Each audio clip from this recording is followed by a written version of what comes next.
Morning बच्चों, कैसे हो आप सब? आप सब खूब इंजॉय कर रहे होंगे बेटा। इंजॉय करना अच्छी बात है, लेकिन साथ में पढ़ाई भी करनी है ना बेटा? बेटा आज मैं आप लोगों को वचन के बारे में बताऊंगी। वैसे तो मैंने पहले भी आप लोग को वचन के बारे में बताई थी, लेकिन आज मैं एक बार फिर वचन के बारे में बताऊंगी। आप लोग को पता ही होगा कि वचन को इंग्लिश में क्या कहते हैं। बताइए, मैंने पहले आपको बताया था ना, वचन को इंग्लिश में नंबर कहते हैं। ठीक है, अब मैं बता रही हूँ कि वचन किसे कहते हैं।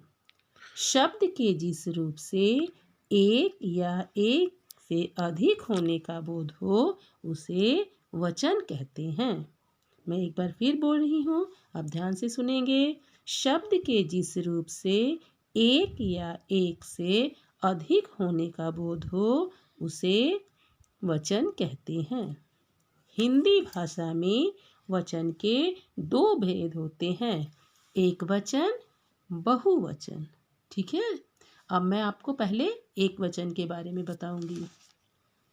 शब्द के जिस रूप से किसी भी एक व्यक्ति, वस्तु या स्थान का बोध हो उसे एक वचन कहते हैं। शब्द के जिस रूप से किसी भी एक व्यक्ति, एक वस्तु या एक के स्थान से अधिक का बोध होता है उसे बहुवचन कहते हैं। जब किसी व्यक्ति, वस्तु या एक स्थान का बोध हो तो उसे एक वचन कहते हैं। जब किसी व्यक्ति, वस्तु या स्थान का एक से अधिक का बोध हो तब उसे बहुवचन कहते हैं। चलिए मैं आप लोगों को कुछ चीज़ें दिखा रही हूँ और एक वचन और बहुवचन उसके बारे में बताऊंगी। यहाँ देखिए, एक पत्ता दिख रहा है आपको, तो इसे हम लोग एक वचन कहेंगे। और ठीक इसके बगल में आप देखिए, यहाँ बहुत सारे पत्ते दिख रहे हैं, तो ये क्या हुआ बेटा? बहुवचन। जब एक पत्ता होगा तो एक वचन, और जब एक से अधिक पत्ता होगा तो उसे हम लोग क्या कहेंगे? पत्ते कहेंगे, और वो बहुवचन कहलाएगा। ठीक इसी प्रकार देखिए, आप नीचे आपको एक कलम दिख रहा है, तो ये एक कलम एक वचन कहलाएगा। और एक से अधिक जब कलम होगा, आपको दिख रहा है यहाँ एक से अधिक कलम, बताइए कितना कलम है यहाँ? यहाँ दो कलम है, तो एक वचन में क्या कहेंगे हम? कलम। और एक से अधिक होगा तो उसे क्या कहेंगे?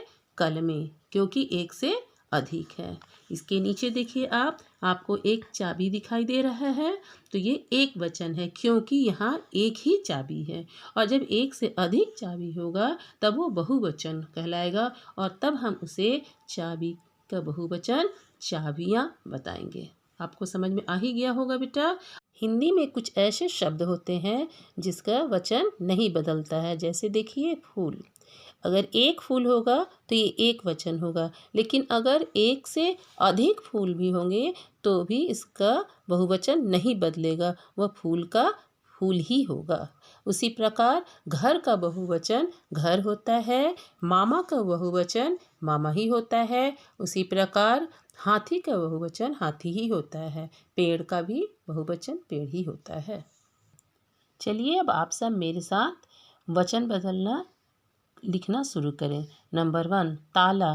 ताला का बहुवचन होता है ताले। चलिए मेरे साथ लिखिए। तो में आ की मात्रा ता, लौ में ए की मात्रा ले, ताले। नंबर 2 में है किताब। किताब का बहुवचन होता है किताबें। क में छोटी की मात्रा की, तो में आ की मात्रा ता, ब में ए की मात्रा बे, किताबें, यहाँ बिंदु लगेगा। नंबर 3, राखी। राखी का बहुवचन होता है राखियाँ। र में आ की मात्रा रा, ख में छोटी की मात्रा खी, य में आ की मात्रा ऊपर चंद्र बिंदु, राखियाँ। नंबर 4, पत्ता। पत्ता का बहुवचन होता है पत्ते। प आधा त में ए की मात्रा ते, पत्ते। नंबर 5, फूल। फूल का बहुवचन फूल ही होता है। मैंने अभी आप लोगों को बताया था कि हिंदी के कुछ ऐसे शब्द होते हैं जिसमें वचन नहीं बदलता है। तो फूल का बहुवचन क्या होगा? फूल ही होगा। फ में बड़े उ की मात्रा फूल, फूल। नंबर 6, कमीज। कमीज के बहुवचन होता है कमीजें। क, म में बड़ी ई की मात्रा मी, ज में ए की मात्रा जे, यहाँ बिंदु लगाएंगे, कमीजें। नंबर 7, पैसा। पैसा का बहुवचन होता है पैसे। प में ए की मात्रा पै, सौ में ए की मात्रा से, पैसे। नंबर 8, बेटा। बेटा का बहुवचन होता है बेटे। ब में ए की मात्रा बे, ट में ए की मात्रा टे, बेटे। नंबर 9, आँख। आँख का बहुवचन होता है आँखें। अ में आ की मात्रा ऊपर चंद्र बिंदु लगाएंगे आ, ख में ए की मात्रा खे, यहाँ बिंदु, आँखें। नंबर 10, झूला। झूला का बहुवचन होगा झूले। झ में बड़े उ की मात्रा झू, ल में ए की मात्रा ले, झूले। चलिए मैं फिर एक बार बताती हूँ। ताला, ताले। किताब, किताबें। राखी, राखियाँ। पत्ता, पत्ते। फूल, फूल। कमीज, कमीजें। पैसा, पैसे। बेटा, बेटे। आँख, आँखें। झूला, झूले। बेटा आप लोग को तो समझ में आ ही गया होगा एक वचन और बहुवचन।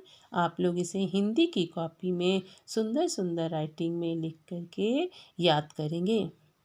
बाय बेटा, have a nice day, happy Diwali.